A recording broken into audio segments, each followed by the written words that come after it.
Bonjour à tous. Entretien de dimanche, le 31e de la conférence des forces vives de la nation. Nous sommes toujours dans la fièvre de la célébration avec ici à Etelim la quinzaine consacrée à l'événement qui s'achève aujourd'hui, cette quinzaine-là. Et pour cette fin, pour cette clôture, nous replongeons dans le débat, ou plutôt les débats des libertés, liberté de la presse notamment, avant, pendant et après la conférence. Ce que 30 ans après la conférence aussi, les médias sont devenus. Comme invité pour la circonstance, Sébastien Agbota, journaliste, participant à la conférence des forces vives avec notamment l'AJB, l'Association des journalistes du Bénin. Sébastien Agbota, bonjour. Merci, je rectifie, c'est bien Sébastien Agbota. Sébastien Agbota, pardon. Et d'ailleurs, nous allons vous donner l'occasion d'encore repréciser cette présentation-là parce que vous, c'est certes la conférence, mais après aussi, c'est l'un des précurseurs de ces médias-là tels qu'ils se présentent aujourd'hui. Ensuite aussi, ce sont des consultations ici et là, sur le continent et même à l'international, sans oublier aussi les coulisses des institutions internationales. Un mot sur ces voyages-là, ça doit être pesant, fatigant aussi. Bon, c'est tout le monde flatteur si notre conférence internationale, son succès, a pu permettre aux autres pays de nous faire appel.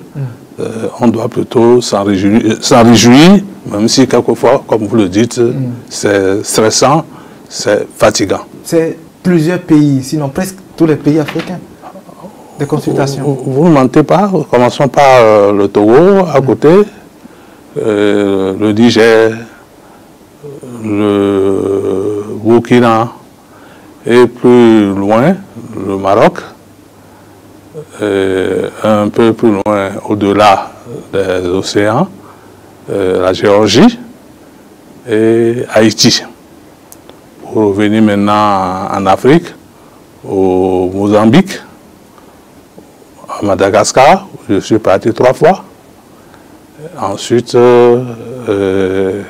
aux Comores, etc. Je suis tombé sur d'ailleurs des témoignages et des notes sur votre travail en Centrafrique. Les gens ont gardé, on va dire, de très beaux souvenirs. Qu'est-ce que les gens demandaient aux consultants que vous êtes? Qu'est-ce qu'ils voulaient arracher de vous? Comment est-ce que nous avons d'abord fait nos états généraux? Puisque en Centrafrique, j'ai eu à organiser avec un consultant national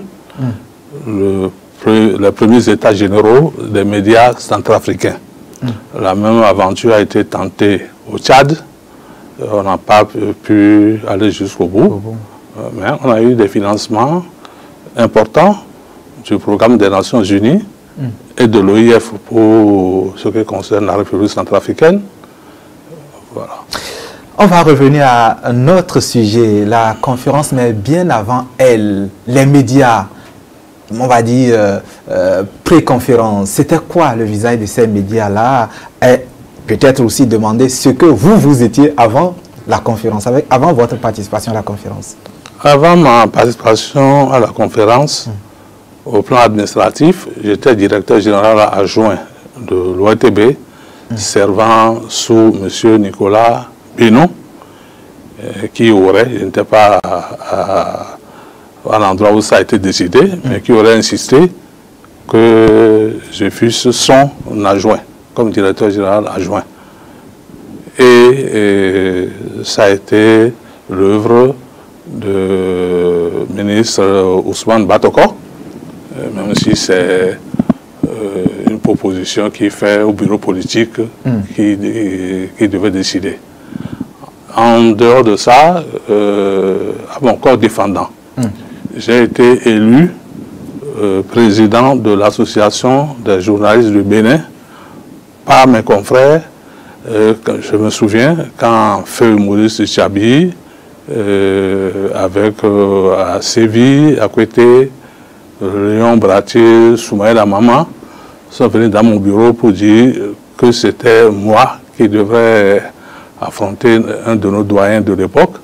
Je leur disais, mais vous ne savez pas bien dire, ici, j'occupe un poste administratif comme directeur général adjoint et l'AJB devrait être considérée comme une association à caractère syndical. Rien n'y fit. Je suis devenu, je dis à mon corps défendant, président de cette association. C'est vrai que dans cette posture-là, on se demanderait comment alors défendre, comment pouvoir concilier les deux positions pour défendre ça n'a pas été facile du tout, chers confrères, parce que c'était me mettre sous le marteau, l'enclume. Plus les choses devenaient difficiles, plus les confrères devenaient exigeants et parfois peu regardants sur ce que devrait être la liberté de la presse. Je donne un exemple. Les premières grèves qu'il y a eu au moment à ce moment-là, au niveau de l'ORTB, certains des collègues ne faisaient pas trop le distinguo qu'il fallait observer le service minimum, parce que le droit de l'audiovisuel, ce n'est pas le droit de la presse où le journal peut ne pas du tout émettre, mais au niveau de l'audiovisuel, il faut nécessairement le service minimum pour que les émetteurs et la basse fréquence puissent fonctionner. Et que, là aussi c'est pour tous les médias, on ne sait pas ce qui peut se passer lorsque vous déclenchez une grève au niveau des médias. Tout à fait. Un événement. Vous coupez la population de l'information. Vous pouvez ne pas diffuser. Mais il faut faire ce qu'on appelle la mise en boîte pour qu'après votre mot de grève, vous puissiez rattraper. Voilà un exemple. Autre chose, notre ministre tutelle est passé ici et vous a dit les conditions dans lesquelles nous étions financièrement. Nous, au niveau de l'ORTB, c'est encore un peu facile parce que l'ORTB faisait ses propres recettes, mais l'argent devrait compléter le fonctionnement qui n'arrivait pas à attendre de la part de l'État. Il y avait un soutien de l'État pour le fonctionnement de l'office en matériel et pour la gestion, je vais dire la gestion des hommes, parce qu'on n'avait pas de salaire. Et quand les collègues disaient sans salaire, on ne peut rien faire, le directeur général de l'office était obligé d'utiliser les recettes propres de l'office pour accorder des prêts afin que le minimum soit donné. Je vous fais une confidence. La situation de nos collègues de l'ODEPI, à l'époque, c'était encore plus terrible. Et Monseigneur de Souza, président de la conférence, a dû sortir 100 000 francs CFA de sa poche, parce qu'il y en avait qui pouvaient même mettre de l'essence dans leur moto pour venir à PLM. C'est pour vous dire que ce que chacun souffrait, ça dépendait bien de la situation de l'organe dans lequel il travaille. Il faut rappeler quand même que nous sommes là avant la conférence des forces vives et que pratiquement tout se reposait sur les médias publics. Pratiquement. On peut dire ça, il y avait quand même des médias privés qui existaient. Je veux parler de la Gazette du Golfe, le Soumanou, de Tam Tam Express de Roland Denis, du l'hebdomadaire, je crois, du professeur Moutonji. Il y avait l'Opinion et la RECAD du doyen Thomas Méansa, qui a été une pépinière de formation des journalistes de talent que nous avons aujourd'hui. Les Mori Agbokou, les Aoudo, les Adjovi, Badou et bien entendu Jean-Luc Aplogan, qu'on connaît aujourd'hui comme éminent journaliste à Radio France Internationale, dont il est le correspondant au Bénin. Alors, quand on est, on va dire, responsable de fêtière, entre guillemets, à l'époque, est-ce qu'on a aussi à charge, on va dire, de gérer cette tendance nouvelle du privé qui est naissante, Non seulement le privé qui est naissant, comme vous le dites, même si comme journal privé, il y a La Croix, qui existait peut-être avant ma naissance. Qui fait partie des journaux qui n'ont pas souvent eu à affronter le système selon l'État. Le système selon les moments. Mais il y en a quand même eu.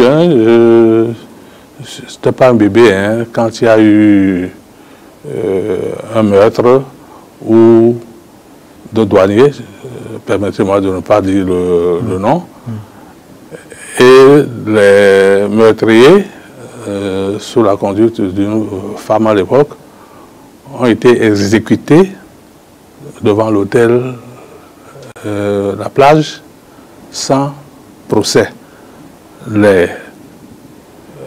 L'Église catholique a protesté. Je me souviens à l'époque, Monseigneur Ganti était encore ici. Malheur à ceux qui scandaliseront un seul de ses enfants. C'est un peu ce qu'il disait, puisqu'on a demandé à tout le monde d'aller voir. Moi, j'étais élève au lycée technique, je suis allé voir. Donc, bref, il y a eu une presse privée, mais qui n'est pas à ses premières lettres de noblesse, consulter l'ouvrage de Noël Alagbada, vous allez voir, il y avait des journaux sous la colonisation, surtout. Il y a eu le fameux procès de la voix du Dahomey, ainsi de suite. Donc, ce que je peux vous dire. Mais il y a eu ensuite la formation des unités fêtières de la presse. Il y a eu l'UJPB, l'UIPBM, l'UJPB c'est l'Union des journalistes de la presse privée du Bénin. Ensuite... Mais tout ça avant la conférence ou après? Ça c'est avant la conférence. Non, il y en a qui sont nés avant la conférence, mais d'autres après. Donc c'est pour ça que je dis qu'il y a eu des efforts de la part de la presse privée pour accompagner le mouvement. Alors, on va aborder la participation des médias en partie grâce à vous et par vous à la conférence. Mais avant, c'est vrai que de ce que nous jeunes entendons, de ce que nous lisons, c'est qu'il y avait cette atmosphère pesante sur l'espace médiatique, restriction des libertés ou carrément parfois impossibilité d'être libre dans la profession. Vous étiez à l'ORTB, responsable aussi de fêtière. Ça se pesait, ça se sentait chez vous aussi, ce poids-là que décrivent les gens? Je dois vous avouer une chose quand même. Au niveau de l'ORTB, les journalistes ont un niveau qui soit universitaire ou formé sur le tas, mais qui connaissait ou qui devrait connaître ce que sont les limites à la liberté de la presse. Si vous voulez, je vais vous en dire quelques mots. On dit, et le président Talon, tout récemment, a aussi reconnu que nous devons trouver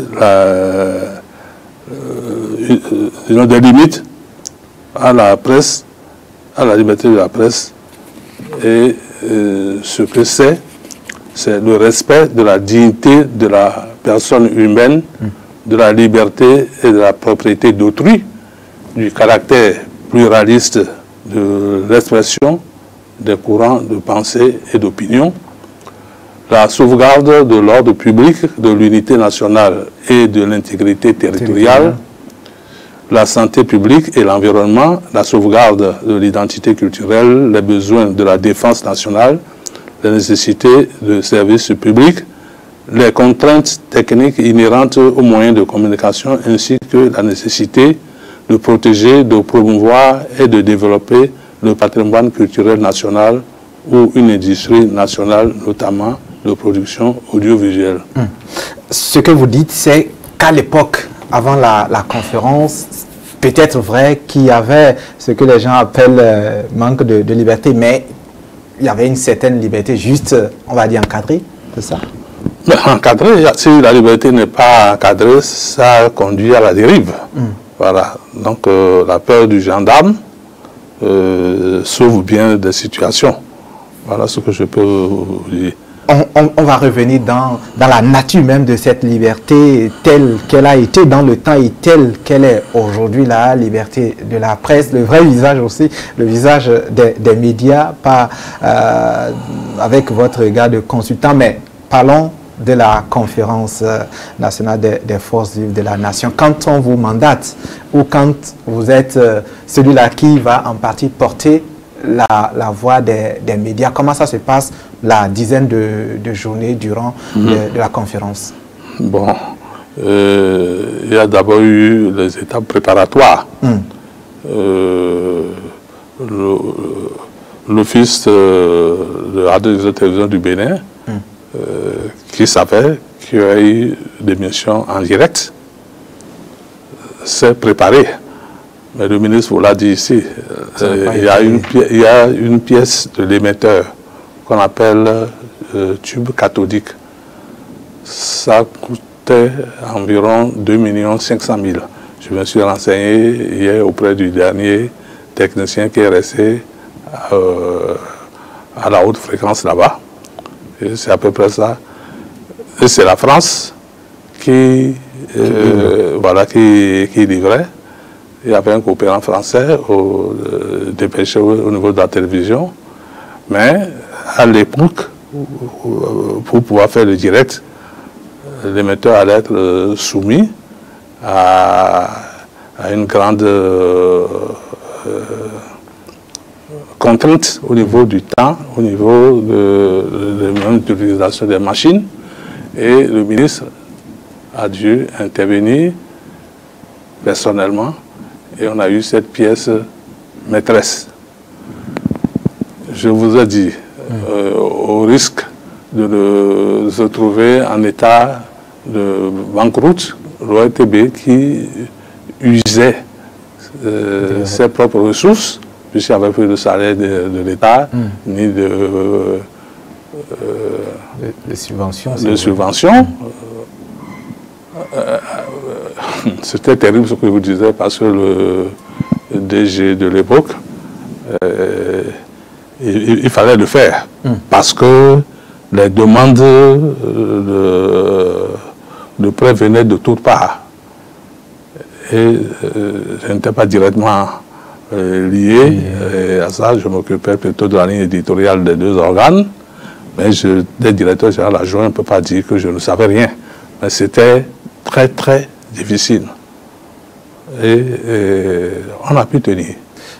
Très difficile, les questions de salaire, mais il fallait quand même convaincre les journalistes de l'ORTB notamment de prendre part à cette intense activité de couverture intégrale de la conférence. Ils ont compris, puisque personne ne peut se satisfaire d'un prêt sur salaire pour faire fonctionner son foyer et vivre décemment. Donc ils ont compris, ils ont fait le sacrifice nécessaire. Et surtout, quand ils sont passés sur vos antennes comme ailleurs, pour expliquer le rôle éminemment prépondérant qu'ils ont eu à jouer, il y a cette phrase-là qui est sortie d'un dicton français qui dit « Si vous ne dites pas qui vous êtes, les autres se chargeront de dire qui vous n'êtes pas. » Donc si ce n'est pas eux qui couraient des risques, qui racontent, on ne va pas les croire. Et moi-même qui suis ici, je vous le dis, beaucoup ne le savent pas. Le ministre de l'Intérieur de l'époque, Maître Ferriho, m'a fait téléphoner par son directeur de cabinet, le général Degan, pour dire on amène tout à l'heure un gendarme qui va dormir dans votre maison. Nous avons les... N'ayez pas peur, mais la situation l'exige. Vous avez... Non seulement j'ai accepté, enfin, parce que lui, c'est quand même un beau parent. Mais après, je devrais apprendre que le ministre Titi, lui, il a un garde-corps, hein. Mais ils sont allés le repérer aussi. Et bon, moi, quelque chose s'est passé chez moi. J'avais un berger russe que notre ambassadeur de l'époque à Moscou, M. Laleye, m'a donné. C'était tout petit, mais quelques temps après, il a grandi, grossi. Et il faisait peur. Le gendarme qui est envoyé à mon domicile, il a bloqué dans la période qui servait de lieu d'étude pour nos enfants. Et dès les premières heures, parce que quand on ne le sort pas à partir d'une certaine heure, tout le quartier l'entend aboyer très fort. Même nos voisins, quand ils ont des visiteurs et reconnaissent que c'est des voix qui n'étaient pas celles des habitants, il intervenait. Il signale. Bon. Donc, à 6 heures du matin, dès que le chien est retourné à son gîte, le gendarme a pris la clé des champs. Et il est parti parce qu'il n'a pas pu se lever. Le chien, le berger est venu se bloquer au portillon. Donc il n'est pas sorti du tout. Il n'a pas demandé ses restes avant de partir le lendemain. Et ça s'est passé. Mais si ce qui devrait arriver était arrivé, qu'est-ce qu'il pourrait faire avec son ACAM, son fusil et mitrailleur qu'on appelait vous d'abord faire votre service militaire, AKM. AKM. Voilà. Ben, nous remercions Dieu, comme j'ai eu à le déclarer devant les membres de la précédente mandature de la HAC. On doit remercier Dieu. Je le remercie particulièrement pour moi et pour tous ceux qui étaient déjà nés avant cette époque, tous ceux qui sont vivants et qui ont vécu l'expérience. Remercier Monseigneur de Souza, qui a dirigé la conférence. Si ce n'était pas lui, peut-être qu'on n'en serait pas là. Mais remercier surtout le président Mathieu Kérékou. Parce que ce qui s'est passé, M. Batoko, l'actuel président de la Cour suprême, vous en a dit un peu. Mais sachez que le premier jour de la conférence, le DG, M. Bénon, et lui-même se sont rapprochés de moi pour me dire qu'ils ont reçu des informations que le PR a dit d'interdire la diffusion en direct des débats. Je leur ai dit, c'est faux, ce sont les gens des services spéciaux, ça. De toute façon, si nous tentons ça, les femmes du marché d'Antokwa, les émigrants qui, depuis ce matin, ont des radios qu'ils écoutent à travers leur casque, donc on allait avoir des problèmes. C'est mon avis. Les deux patrons sont partis, mais vous savez la suite. Hein? La suite. Ou c'est peut-être avant ça qu'ils ont requis mon avis, mais il a dû se faire mal en suivant la voiture du chef de l'État qui démarrait déjà et les gardes du corps étaient furieux contre lui. Voilà ce qui s'est passé. Le reste, on va dire que c'est la providence qui nous a guidés. Il nous a sauvés. Oui, il y a eu quand même, c'est vrai, cette couverture-là est en partie, votre part dans cette conférence. Mais il y a les débats à l'interne. Quelle part ces débats ont accordé aux médias, à la liberté de la presse? Beaucoup. Dans la dizaine de journées. Beaucoup. Je suis intervenu 3 fois.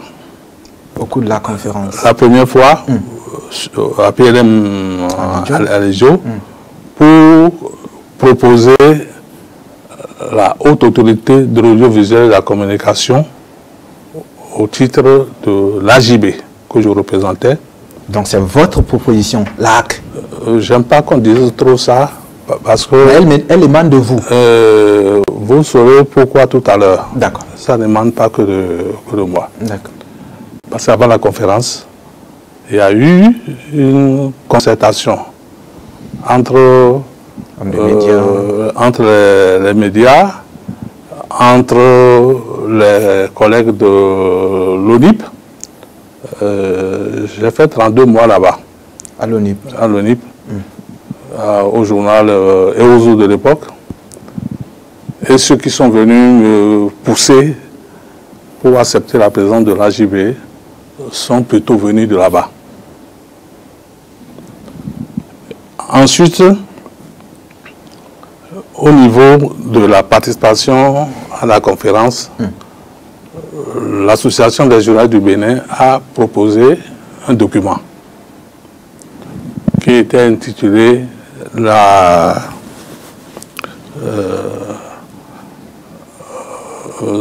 communication audiovisuelle, la haute autorité de l'audiovisuel de la communication et la presse écrite. Parce que les collègues de l'ONEPI étaient en grève à l'époque. Nous ne pouvions pas nous satisfaire de la communication tout court, parce que bien des gens nous ont dit après que communication, tout le monde est communicateur. Voilà. C'est vrai, en partie. Mais le menuisier, il apprend son métier, le mécanicien aussi apprend son métier. Donc nous n'étions pas satisfaits qu'on jette tout le monde là-dedans. Les enseignants, oui, ainsi de suite. Mais toujours est-il que lorsque le moment est venu d'aller faire voter la loi organique, puisque déjà la première mandature était déjà prête, nous avons affronté là-bas une situation, c'est que les hommes politiques ont estimé que nous n'étions pas les seuls communicateurs. Et c'est vrai, le métier de journaliste, quoi qu'il soit considéré comme le métier le plus prestigieux de la communication, n'est pas la preuve. À l'ORTB, vous ne pouvez pas faire fonctionner l'appareil sans des techniciens, sans des caméramens, même si les nouveaux textes reconnaissent que c'est des reporters, des journalistes reporters. Bon, mais il y a l'administration qui tourne. Les services comptables et autres services financiers, ainsi de suite. Et au niveau de la régie, ce sont aussi des techniciens. Donc tout le monde n'est pas journaliste à l'ORTB. Comme à l'ONIP, tout le monde n'est pas journaliste. Il y a des techniciens d'imprimerie. C'est ce que je peux vous dire pour le moment. Pour le moment, on va revenir à cette situation quand il s'est agi de faire passer les propositions au niveau donc de la loi organique de la HAC, mais à l'interne, quand vous avez proposé, notamment après, en tenant compte des consultations d'avant-conférence, quand vous avez proposé comment ont été les débats, vous avez parlé de 3 interventions, une à PLM et les autres, c'est où?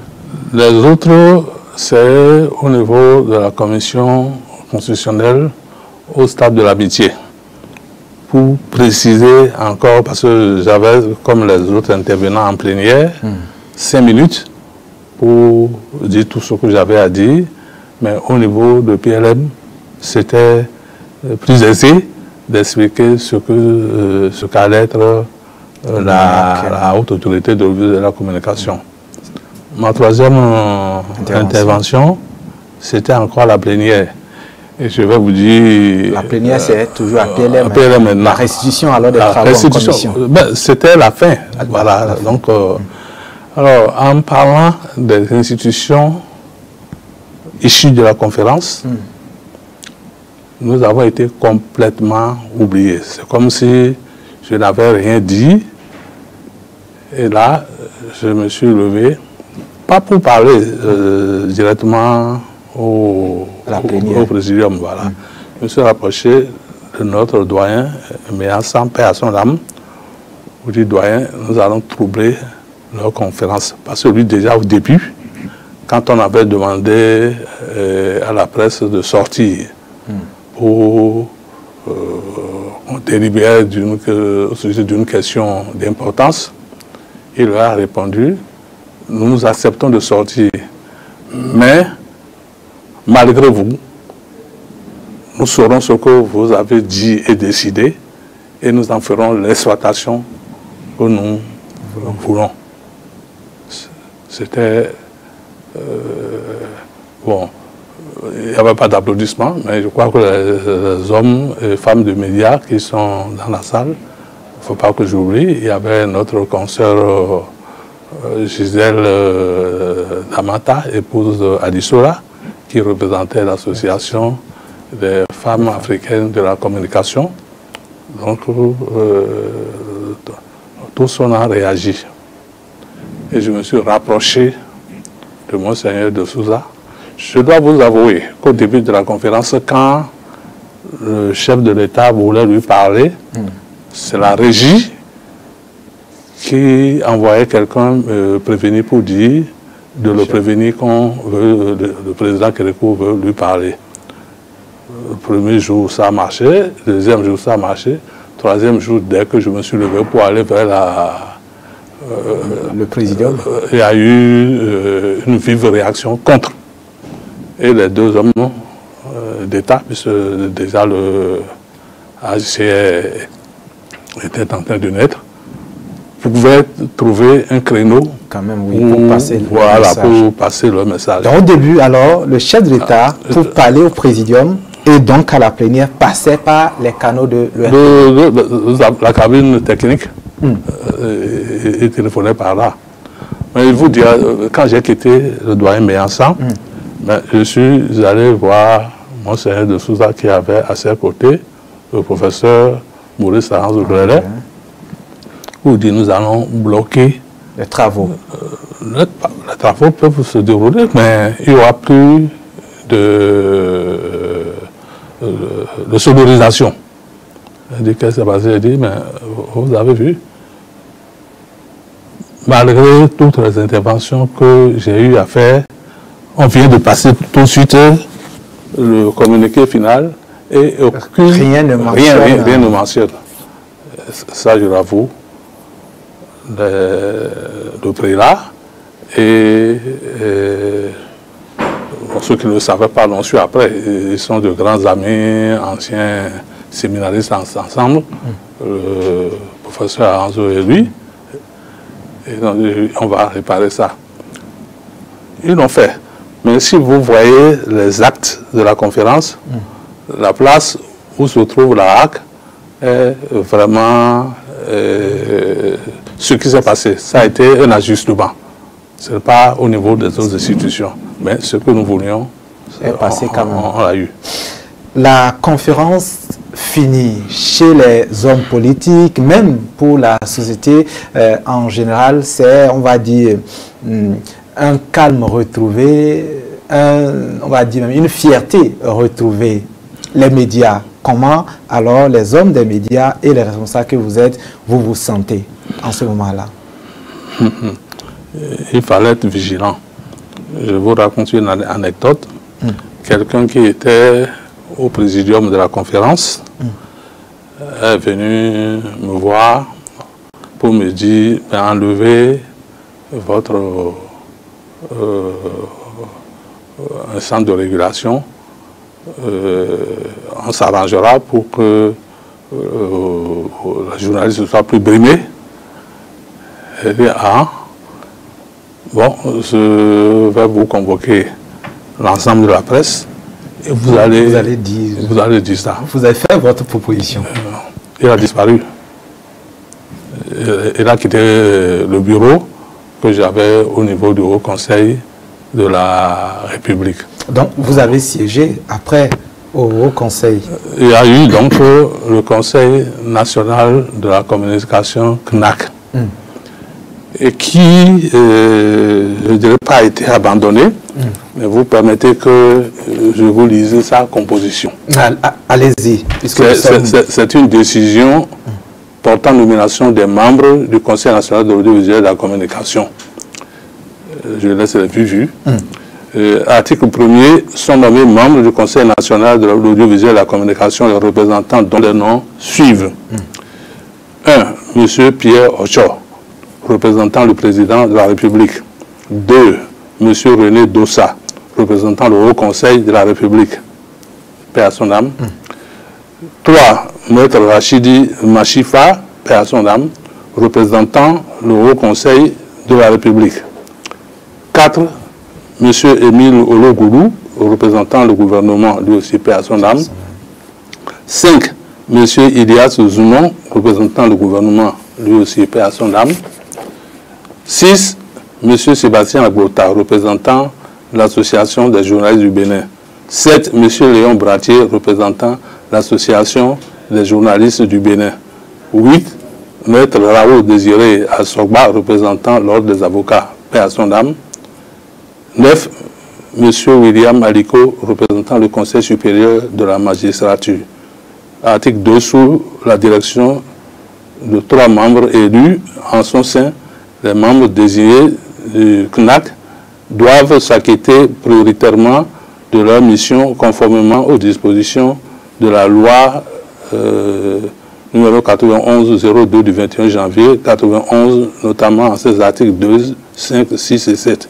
Bon, un compte rendu d'activité hebdomadaire doit être adressé au Haut Conseil et a signé le président du Haut Conseil de la République, Monseigneur Isidore de Souza. J'ai insisté pour donner lecture de ce document en m'inclinant respectueusement pour la mémoire de ceux qui ne sont plus parmi nous. Même le signateur d'ailleurs. Même le signature. Mais surtout pour parler de Maître Rachidi Machifa. Tous les documents, que ce soit la loi organique relative à la que ce soit la loi sur la libération de l'espace audiovisuel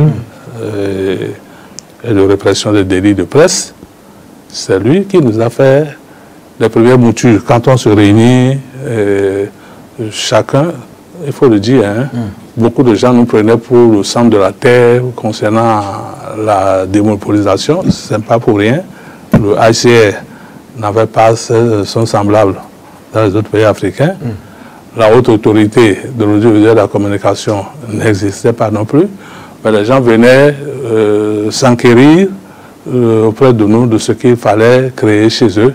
Donc, vous parlez de mes missions de consultation, on verra ça peut-être après, dans le détail. Mais c'est ça qui m'a permis de voyager, de faire le tour du monde, comme vous le disiez à l'entame de l'émission. Voilà. Donc, Maître Machifa a joué un grand rôle et le Conseil national de l'audiovisuel et de la communication a jeté les bases de la première mandature de la... Alors, quand la conférence finit et que le Haut Conseil met en branle en partie, on va dire, les mécanismes pour l'application des décisions de la conférence, pour ce qui concerne les médias, comment la naissance de ces structures-là qui vont venir se fera en douceur parce que, on va dire, tout est rose après la conférence, en douceur, c'est tranquille. Ou comment ça va se faire? Quelqu'un a dit que personne ne nous a dit que la destinée humaine peut s'accomplir sans difficulté. Non, c'est pas possible. Ce qui s'est passé, c'est qu'il y a eu 2 états généraux. Le premier a jeté les bases de ce qui pouvait servir pour faire l'état des lieux. Les états généraux après la conférence, c'est ça? Après la conférence et avant la première mandature? Non, les deux, je n'ai pas de mémoire pour dire que c'est avant ou après, mais c'est après pour ce qui concerne la deuxième. Puisque la deuxième, c'est là qu'il y a eu fusion de tout ce qu'il y avait comme association. Vous permettez le terme, petite chapelle qui revendiquait je ne dirais pas telle part du butin, mais c'était une occasion où, si on ne les rassemblait pas, il y aurait eu des problèmes. Et je vous dis le rôle, je n'aime pas trop parler de moi-même, le rôle que j'ai joué, même si je n'étais pas un participant officiel, j'ai eu à téléphoner à votre consultant, Agapit, déjà le lendemain, en terminé tard, pour dire, si tu ne veux pas que toutes ces chapelles-là se rebellent demain,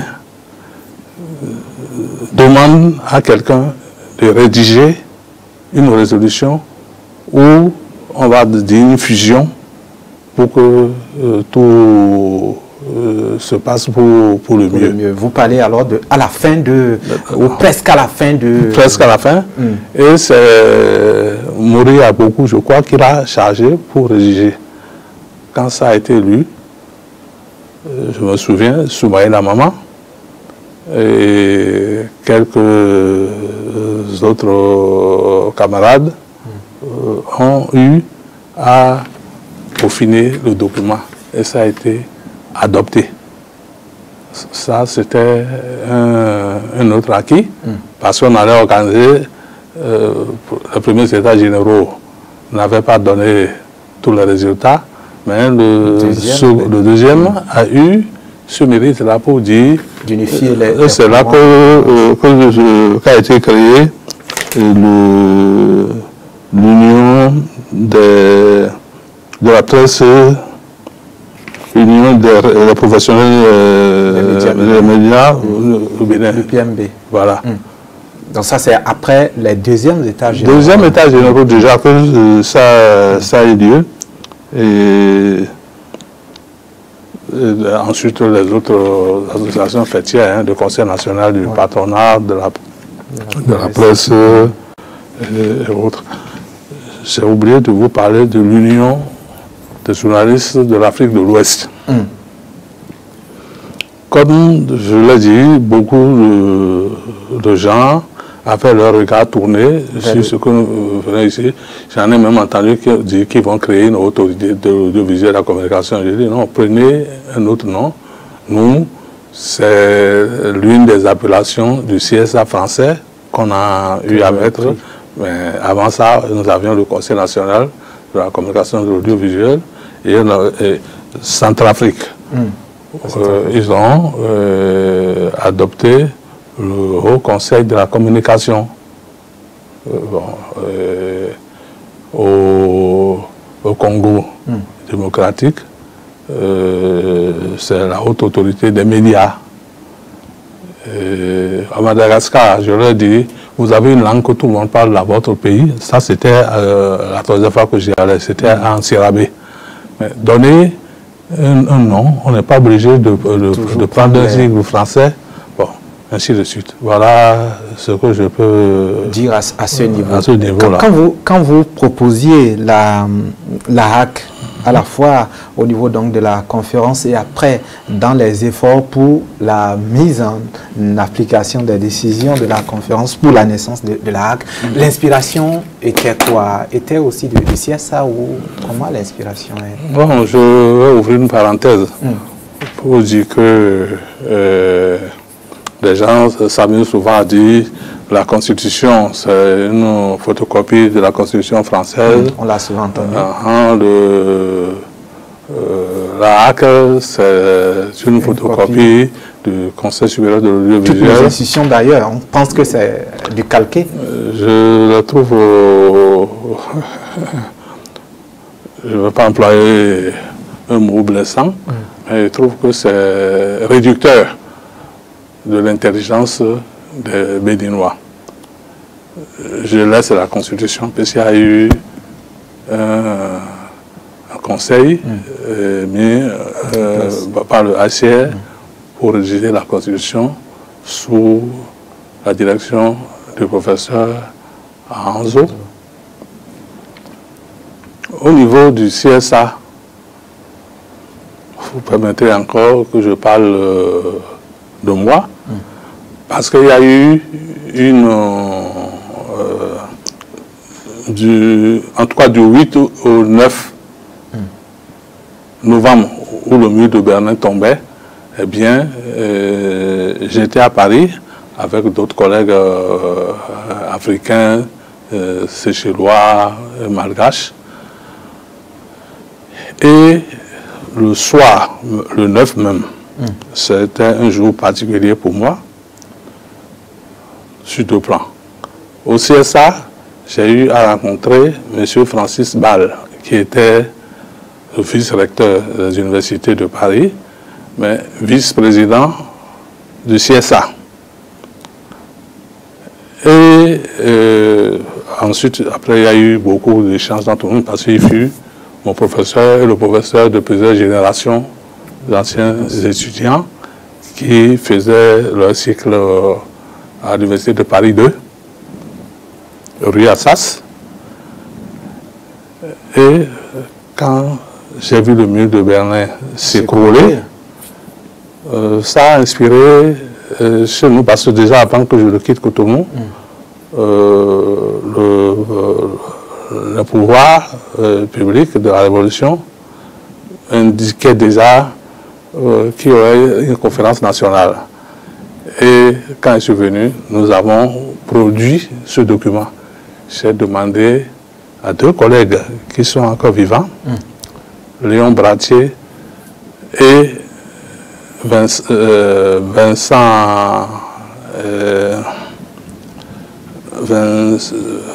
Laurent Bratier et Vincent Dassy de proposer une mouture que nous allons envoyer à la conférence nationale. On était envoyé auprès des magistrats. J'étais avec le confrère Soumaël Mama. Et c'est notre document qui a été envoyé à la conférence nationale. Ça a changé de titre, évidemment. C'était... j'ai dit ça tout à l'heure. Hein, il n'y avait pas CSA, enfin, il n'y avait pas HAC, mais c'était Haute Autorité de l'audiovisuel et de la presse écrite. Parce que les collègues de l'URIP étaient aussi à voilà, voilà. Voilà tout court. Et d'aucuns ont pensé que les instances de la presse privée sont nées comme ça. En tout cas, mon intervention m'a valu quelques éloges de la part d'Adjou Moumouni, qui a été le premier président de JPMB, je parle d'Atolou. Il est professeur à l'université de Québec. Il s'est souvenu qu'au sujet de l'Union générale d'Afrique de l'Ouest, il fallait envoyer un seul délégué. Le Bénin en envoyait deux. Il y a eu problème entre l'AJB et l'Union. J'ai appelé les deux à mon bureau au CNAC pour dire vous devez cesser la guéguerre parce que nos jeunes confrères de l'Union de la presse privée ont besoin de l'assistance des partenaires de développement pour se développer et pour que la liberté de presse soit vraiment mieux encadrée. Antonou m'a remercié pour ça, ce que beaucoup de gens ne savent pas. Alors, il n'y a que là, nous sommes, après la conférence, après l'enregistrement des premières structures issues de la conférence, l'enthousiasme est encore démis, hein, que ce soit au niveau politique et social, mais il y a quand même les premières vérités de l'existence des instances. Au niveau de la HAC, vous étiez au niveau donc de la première mandature, comment ça se vit? Déjà, vous avez parlé de l'accrochage entre hommes des médias et les politiques qui voudraient quand même une certaine ouverture, peut-être même prendre leur part dans la configuration de la nouvelle structure fêtière. Oui, mais nous étions assez organisés. Mais pas pour éviter quand même, on va dire, cette présence des politiques dans l'institution. Non. Quand vous menez un combat, vous devez connaître aussi les limites de votre puissance. De votre puissance. Voilà. Être réaliste. Voilà ce que je peux vous répondre. Parce que nous avons eu le bureau de l'AJB à rencontrer le président Kérékou. On a écrit aussi à son premier ministre de l'époque, mais pour une raison que j'ignore, lui n'a pas réagi. Mais le président Kérékou a réagi. Le premier ministre Soglo n'a pas réagi à vos... Il n'a pas réagi. Je suis sûr qu'on a dû ne pas transmettre ces instructions. Puisqu'il n'avait aucune raison de ne pas réagir.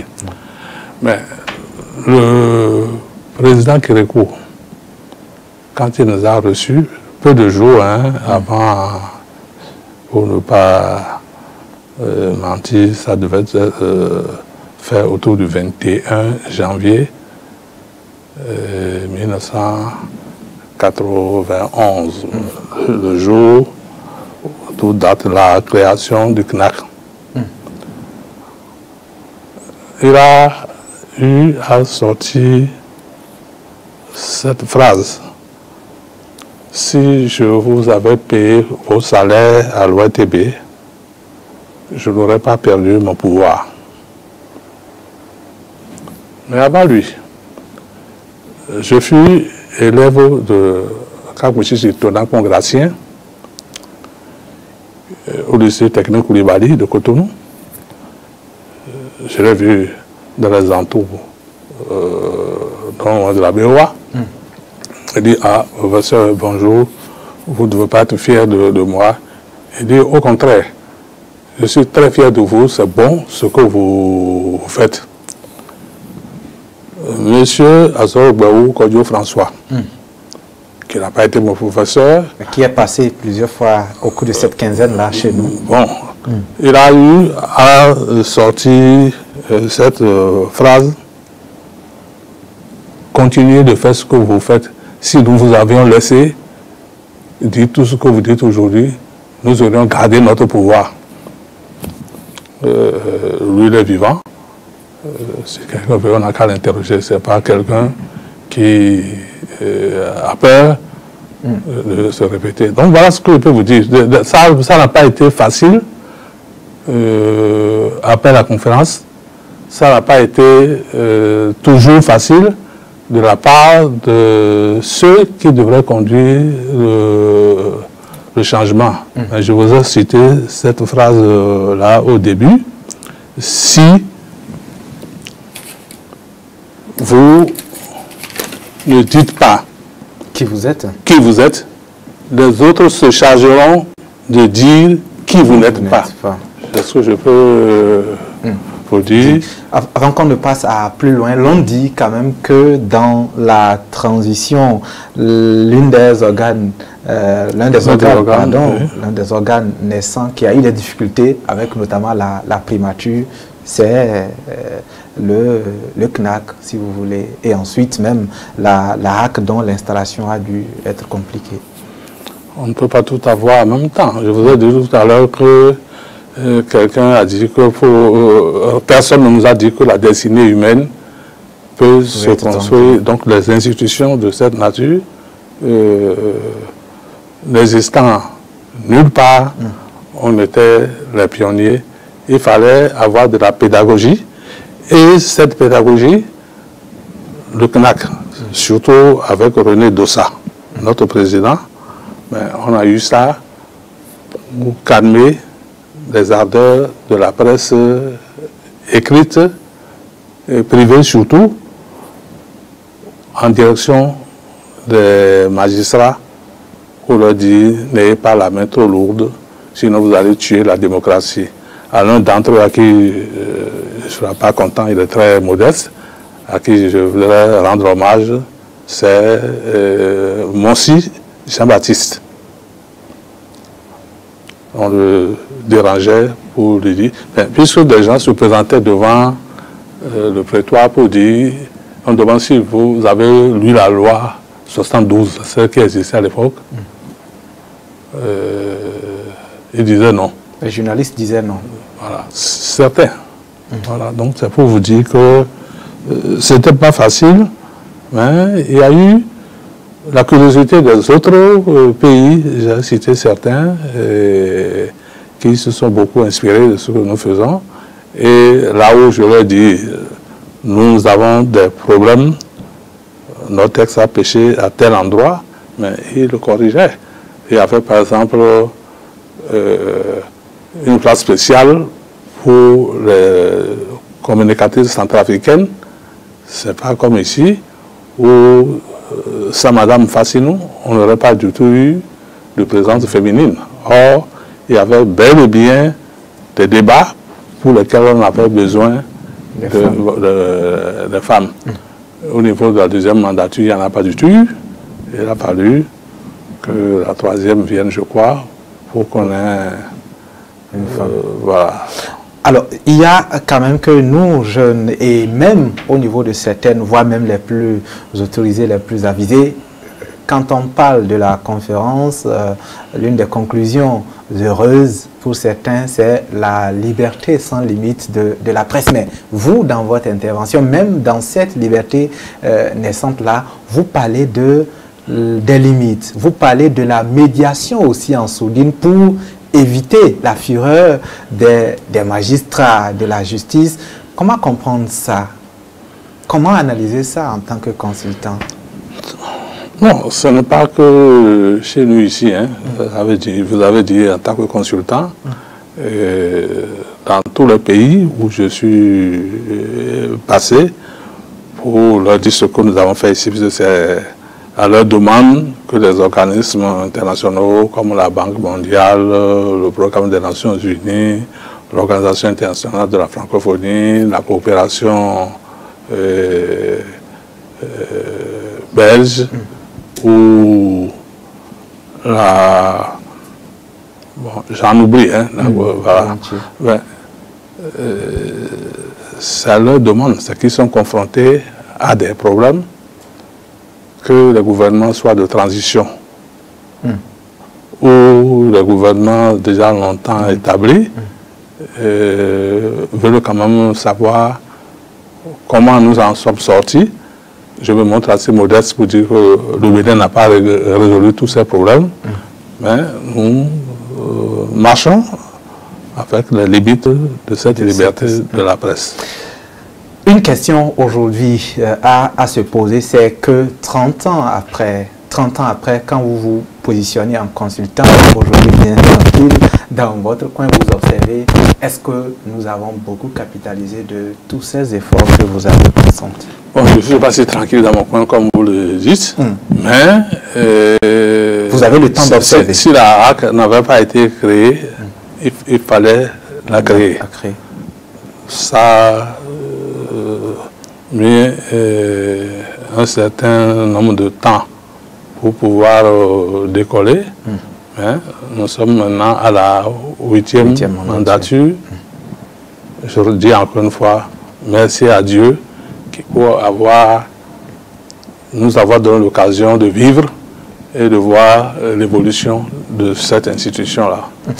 Il y a eu de la première mandature, juste après la conférence, à cette 8e-là, il y a eu, on va dire, des jours de pluie, des moments qu'on pourrait qualifier de beau temps, notamment un temps où le Bénin quand même premier. Le premier rang. C'est dû surtout au premier président de la transition, je veux dire.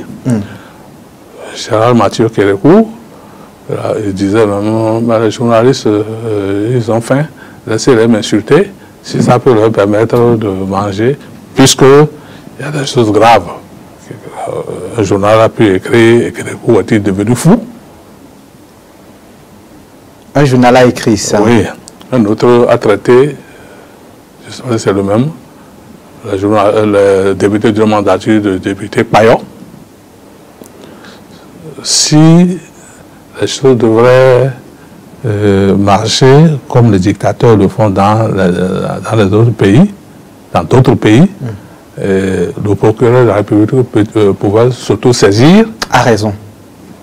Pour sanctionner. Et quand le président Yahi Boni est venu, et quelqu'un, un journal a parlé de sa vie privée, je crois qu'il avait un enfant malade, il a interjecté appel pour que le tribunal s'en saisisse. Il a dit, moi je ne suis pas Kérékou, hein. C'est ce qu'il a dit. Et il avait raison. Kérékou ne rendait pas forcément service en disant de laisser les gens écrire ce qu'ils veulent.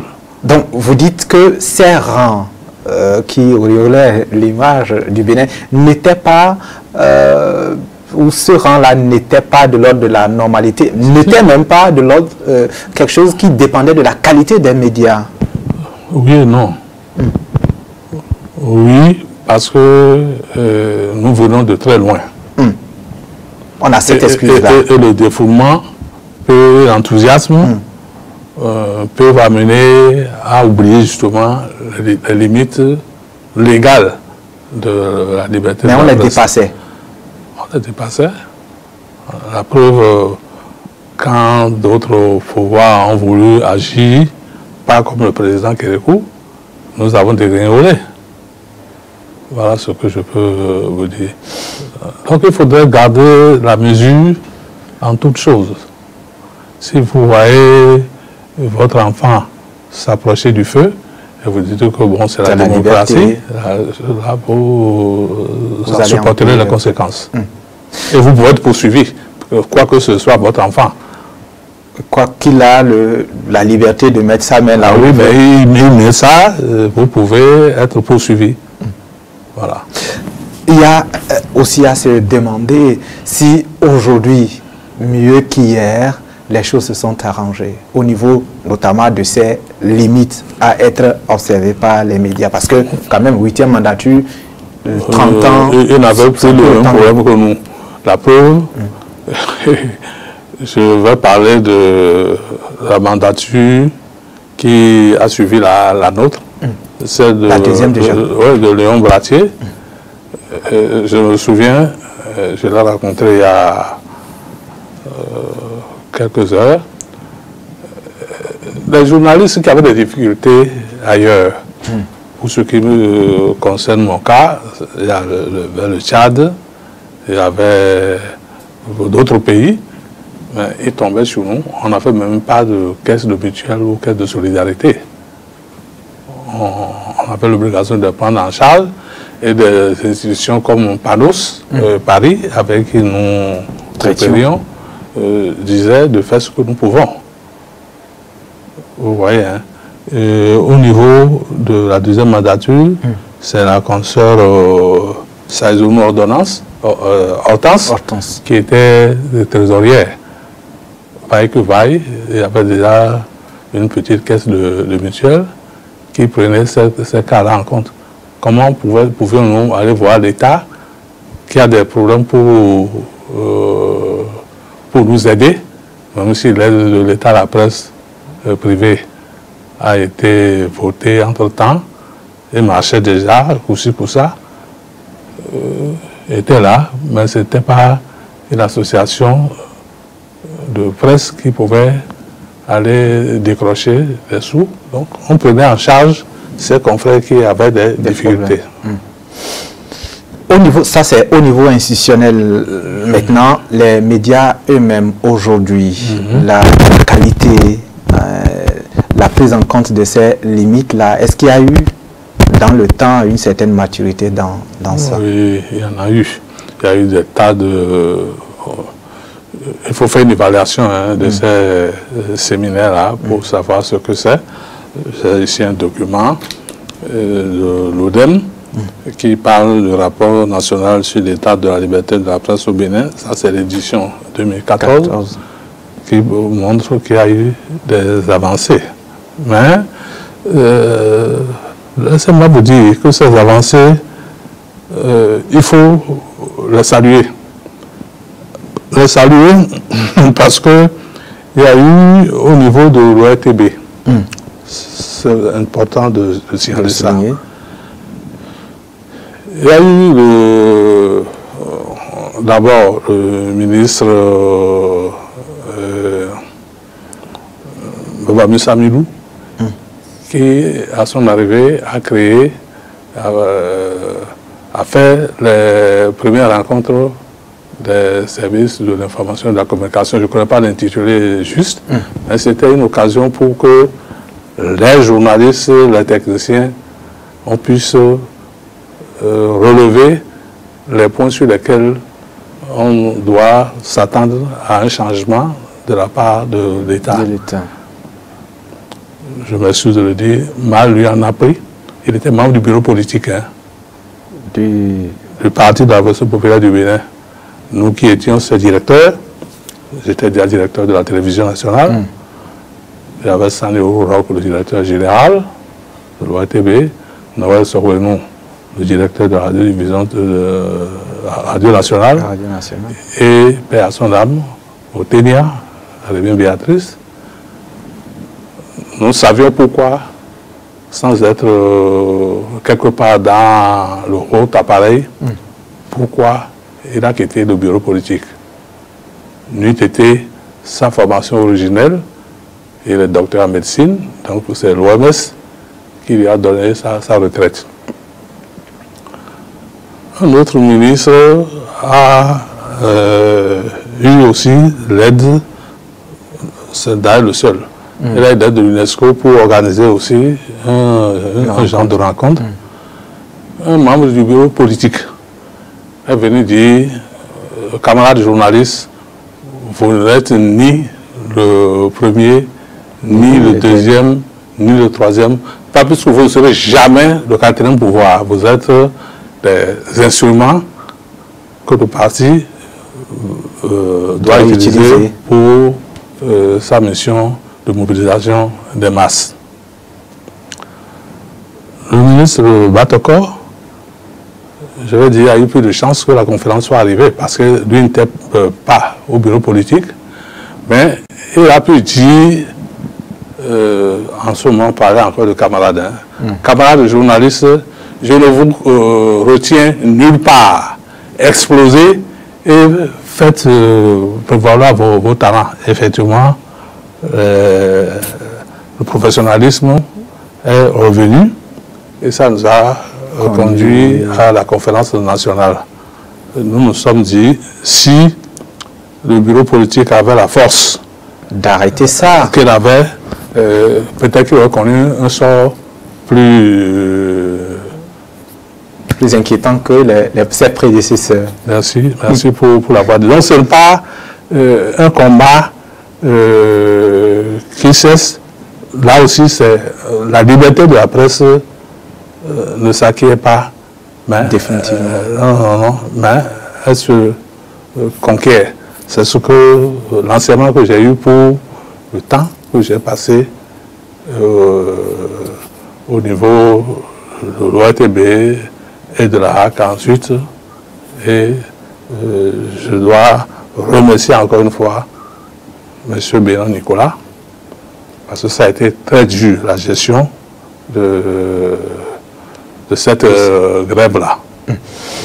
Alors, aujourd'hui, on a le chef de l'État, à l'occasion de cette trentenaire-là, dans sa seule sortie, l'autre mercredi, donc, parlait de ses libertés. Quand il a été interrogé par les hommes des médias, il ajoute peut-être ce qui gêne beaucoup, la notion de responsabilité, la notion ou l'obligation même de nuancer les rôles des multiples acteurs du domaine.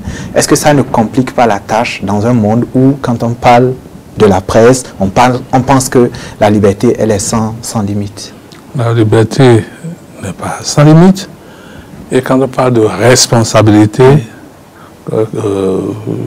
j'ai pu lire dans des documents qui sont sortis ici, responsabilité sociale des journalistes, nous sommes tenus d'être responsables. Est-ce que la liberté peut s'accommoder avec ce poids-là qu'est la responsabilité? Est-ce qu'il y a un poids pour la responsabilité quand vous parlez du domaine privé des gens?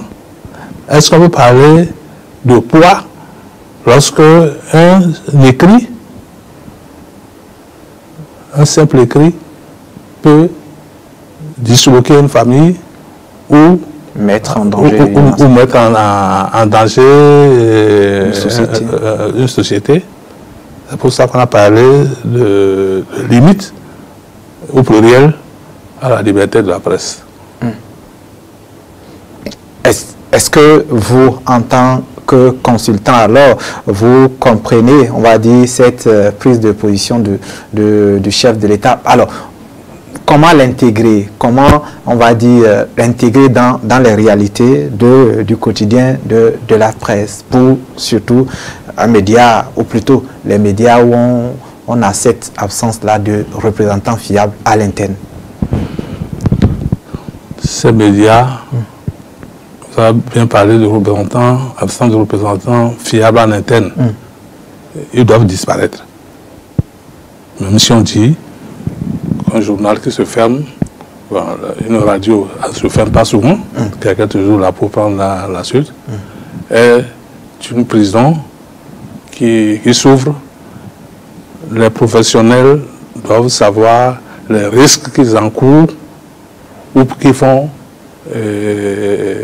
courir les auditeurs, les téléspectateurs, le public de façon générale. Public et privé, surtout privé. Je vous ai dit tout à l'heure qu'à l'ORTB, on devrait être plus dur vis-à-vis d'eux s'il y avait ces manquements-là. Parce qu'ils ont reçu, pour la plupart, des formations adéquates qu'ils ont l'obligation de mettre en pratique. Il y a quand même que nous avons passé pas mal de temps à parler de la HAC, c'est normal, vous êtes passé par là, mais vous êtes consultant, donc un œil de façon générale sur les médias. On a l'image d'un État où il y a effectivement la HAC, une institution d'État bien présente, jouant parfois ses rôles, bien souvent aussi accusé. Oui, même si je sais ce que vous voulez dire, par rapport à l'ODEM, aux associations fêtières, il faut...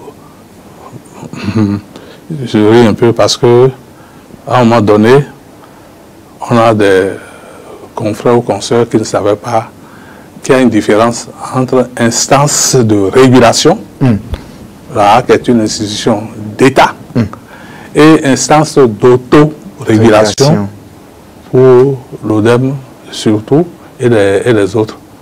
Et des efforts sont faits pour que les deux coopèrent, même s'ils ont chacun leur champ d'application. Aujourd'hui, vous avez un œil sur ça aussi, les instances d'autorégulation. Peut-être que même vous avez agi en tant que consultant. Quel point vous faites de leur existence, de leur importance, de leur poids dans la profession? Je pense que, il faut le dire, qui touche va se faire piquer, qui touche mal. L'ODEM publie les sanctions. La haute autorité aussi en publie, chacun dans son domaine. Mais l'idéal, ce n'est pas de sanctionner. L'idéal, c'est de sensibiliser et de pousser les uns et les autres à tenir compte de leurs responsabilités vis-à-vis de leurs concitoyens. Je n'ai pas assez parlé des Louis Nkani, des Santos, des Tuvalu Kenom, qui étaient les ancêtres de la presse de combat contre l'équipe coloniale. Certains ont été exilés. Ça, c'est bien avant les indépendances? C'était bien avant l'indépendance, sous le régime colonial. Donc, la lutte contre le système n'a pas commencé à l'aide du renouveau démocratique. Non, nous serons bien prétentieux si on croyait que tout a commencé par nous. Même si nous avons le devoir de suivre l'histoire. Et même en ce temps-là, en ce temps de presse, de précurseurs notamment, de presse de combat, est-ce qu'on pouvait parler de limites, surtout quand c'est un combat? La limite, ils sont comme ça, non? Louis Nkani a été exilé et il est mort en exil.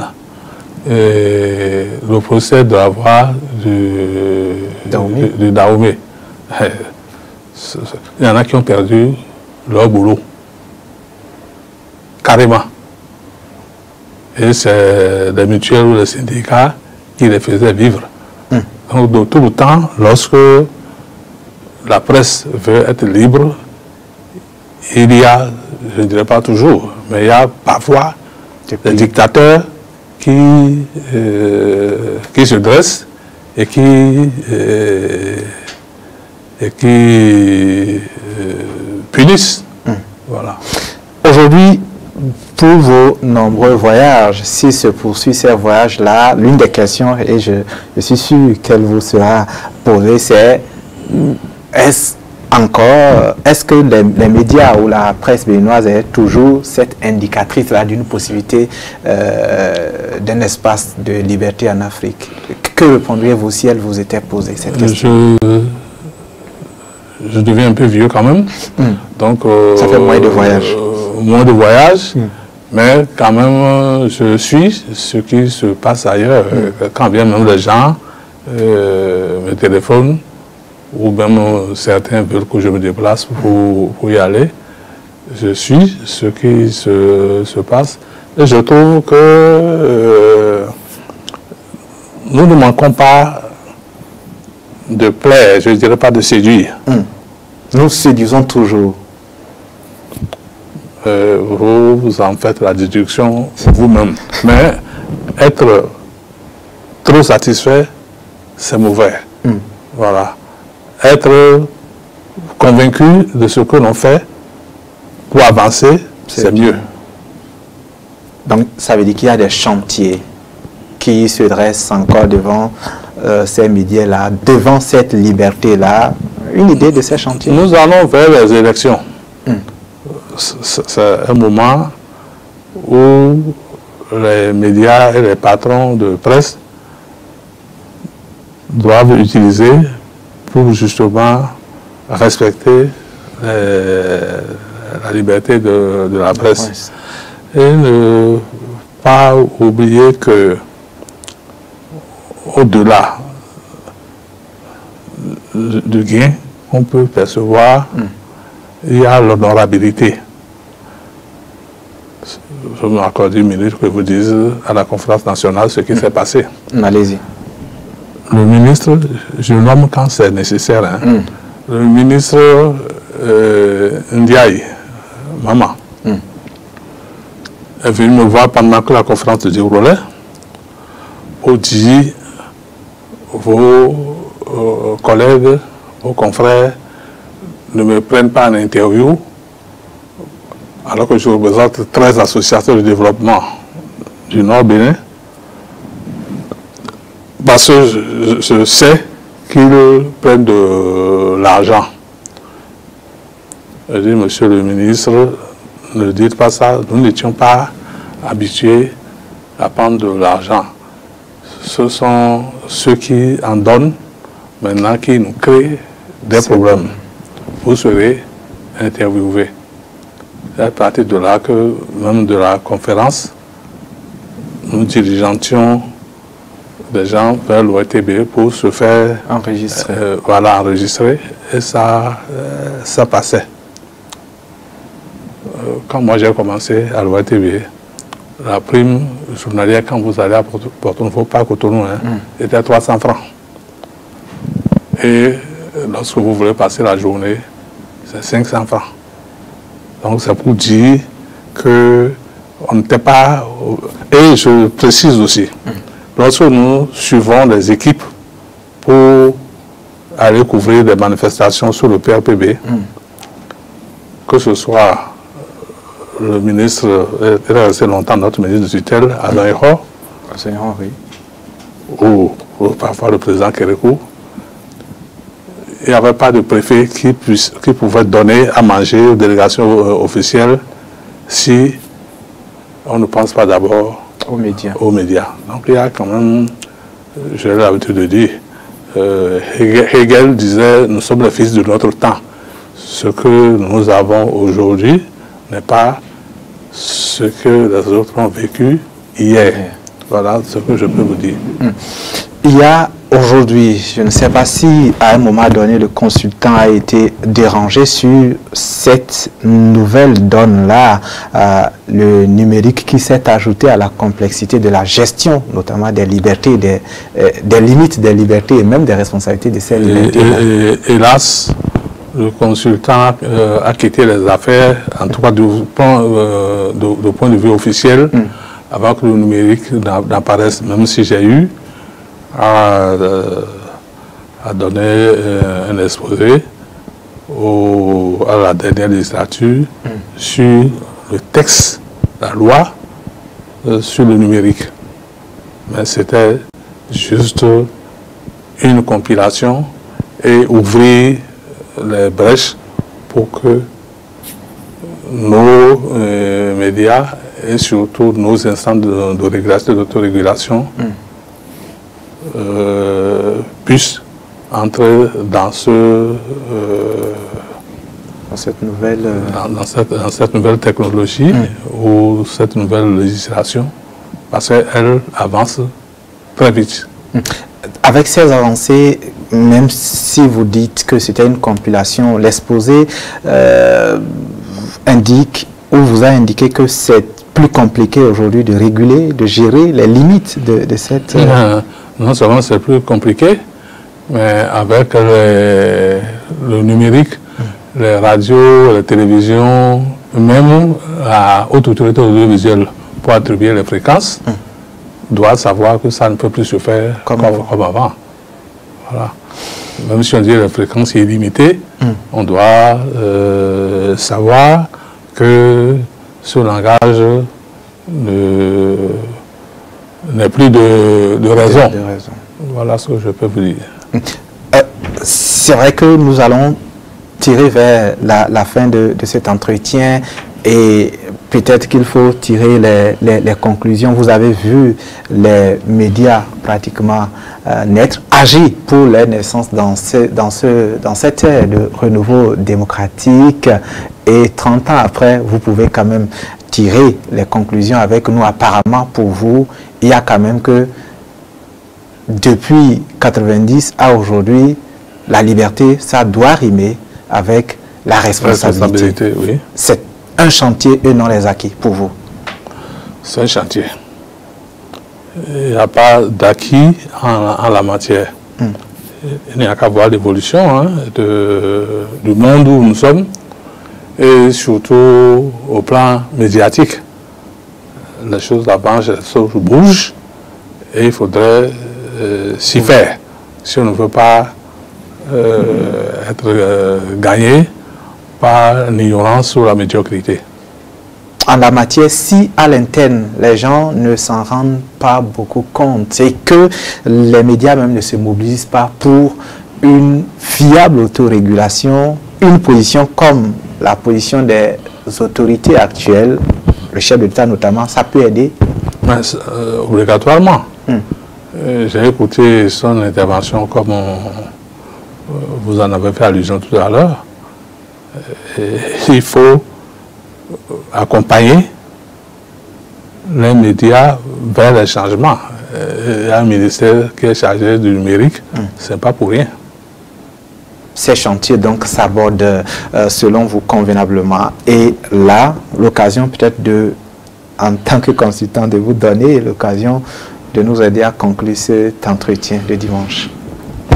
Je répète encore cette phrase. Si vous ne dites pas qui vous êtes, d'autres vont s'en charger à votre place et dire qui vous n'êtes pas. Ça dit tout. Ça dit tout de ce que doit être, on va dire, l'exercice de ce grand chantier qui s'ouvre surtout aux médias et aux hommes des médias. Ça dit aussi tout sur ce que doit être la jouissance de cet espace de liberté que nous avons eu avec vous et que nous continuons d'avoir avec les exigences que cela comporte. Merci beaucoup à vous pour cette consultation de ce jour. C'est avec vous, bien évidemment, que nous refermons en partie, parce que les émissions se poursuivent après ce premier numéro-là. Il y a un deuxième entretien qui, lui, est plus axé sur l'éducation. Mais après ce deuxième entretien de dimanche, aura quand même le passage de notre consultant que nous avons recevoir dans un autre décor, bien évidemment. Mais là encore, on va replonger dans ces grandes conclusions que nous tirons 30 ans après la conférence. Veuillez remercier votre consultant parce que ça fait près de 30 ans qu'il me sollicite pour parler, pour tenir une page d'invité du journal, je ne sais pas si c'est au matin ou au matinal. Il venait même chez moi à la maison, je dis, depuis 30 ans. Basta, le temps n'est pas venu pour que je parle d'autres qui sont en train de le faire à ma place. Et ils le font bien. Et aujourd'hui, heureusement, je le remercie. Heureusement que finalement, il vous a convaincu pour que nous puissions vous avoir en partie. Merci beaucoup à vous pour, on va dire, ces travaux-là depuis 90 à aujourd'hui. Cet accompagnement ici et ailleurs dans le monde. On n'a finalement pas eu le temps de parler de cet apport que vous avez eu pour les médias, que vous avez pu faire pour les médias en Afrique et dans le monde. Mais pourquoi pas, on aura d'autres occasions pour aborder cela. Merci beaucoup. Merci beaucoup à vous. Amis téléspectateurs, ne vous désactivez pas de nos différents réseaux de diffusion. Le programme politique de dimanche se poursuit.